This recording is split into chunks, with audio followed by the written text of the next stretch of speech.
The 12th Auto Expo is being held in Greater Noida. This has been a very anticipated show. There was a sense of expectation and anticipation about it, especially since the auto industry has been in the grips of the worst ever slowdown. But despite the gloom in the sector, it's looking pretty impressive. Siddharth Patankar is there at Greater Noida for the Auto Expo and joins us for more. Siddharth, it's over to you. Thanks very much. Morning. It's day 3 of the Auto Expo and it's the first public day, so we've already started to see the crowds not just trickle in but come in by the hordes. And in the afternoon, when you have the general public cars, we expect things to become even more crowded. So that's great to see the kind of interest that there is around the Expo. One of the cars that's getting a lot of interest is right here behind me, but I won't just talk about this car. I want to also talk about the man who's bringing it to us. Mr. Joe King is the head of Audi India. Good to see you, Joe. Yeah, thank you. And yes, this is a very hot little number in red. You've got the sedan right behind it. The A3 is your big debut here at the Expo. Talk us through that as well as just the general sense you're getting from the crowds.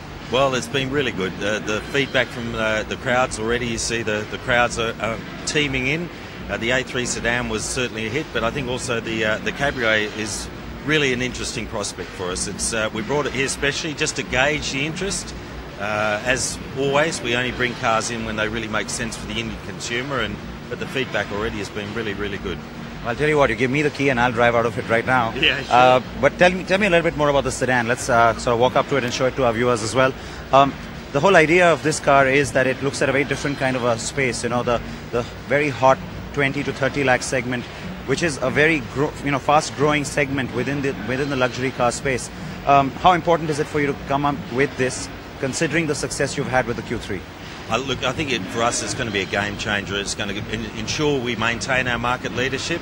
It's really a true Audi. That's the most important thing. We never bring anything in that's not a true Audi. It's a true Audi, but it's accessible. It opens up a new segment for us, and I think it's very exciting for us. It is very exciting. The whole talk about the slowdown in the market, though, we've now had that for quite some months, ever since you came into the country, in fact, and took over this job. But you think things are changing now, and is there a sense of anticipation, or is it going to be wait and watch till the elections? Oh, look, I think certainly anywhere in the world before the elections there's a sense of hiatus, if you like. We're very positive about the market. I mean, last year we had a fantastic year. The market, the luxury segment still grew 7%. We grew 11%. We got to the 10,000 mark, which was our internal goal, and we're really pleased to have done that. And now we've reset our sights. I think the first half will be a little constrained, but with an upswing in the second half, I think the market should grow in a similar fashion to 2013. So, all right. Well, we wish you the very best with that, Joe. Appreciate your time this morning, and all the very best with this car as well. Yeah. Another one I want to drive. Thank you. Absolutely. Enjoy the show. All right. So that was Mr. King telling us about the prospects for this year. Until the elections, things look like they will be in a little bit of a pause mode when it comes to the industry in terms of decisions and sentiments.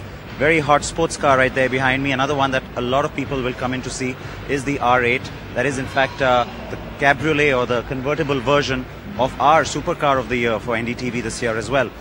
Now, besides all of these cars which are in the luxury space, we've also had some launches which are going to be a little bit more democratic, if you will. And so it's time to take a look at something now from the Honda stand. World debuts, world premieres, that's the kind of stuff that really gets me excited. Now it's nice to see that happening from Honda right here at the Expo. This is the concept XS1, and the whole idea here is for Honda to present different kinds of concepts at various motor shows. One of 4 concepts, this one. And the idea with XS1, X for crossover, S for sporty and space, and it's XS. There's lots of space on the inside. So that's the idea. It's a 3-row seating configuration, and you get a lot of space, of course. And besides that, a very futuristic cabin. If you take a look at the instruments, everything looks like an iPad these days. Yes, it's a very cool looking cluster, and it's all connected. You've got your smartphone connection, you've got your music, everything in there. That's typical, that's what you will expect, and of course it'll get even slicker going forward. So it's nice. It's a design study at this stage, so it might give you a few cues on where Honda's styling is going, but the best part, a debut globally right here in Delhi. Right, so that's a concept car, and that's another thing that draws in the crowds. It's a segment that's going to look very hot in the Indian market. 3-row MUVs. We're going to see lots more products like that, perhaps not as fancy looking as what you saw with the concept there. Plenty more from the Auto Expo is what you will get right here on NDTV 24/7, and of course the news updates will also continue. Stay tuned, there's just a short break coming up.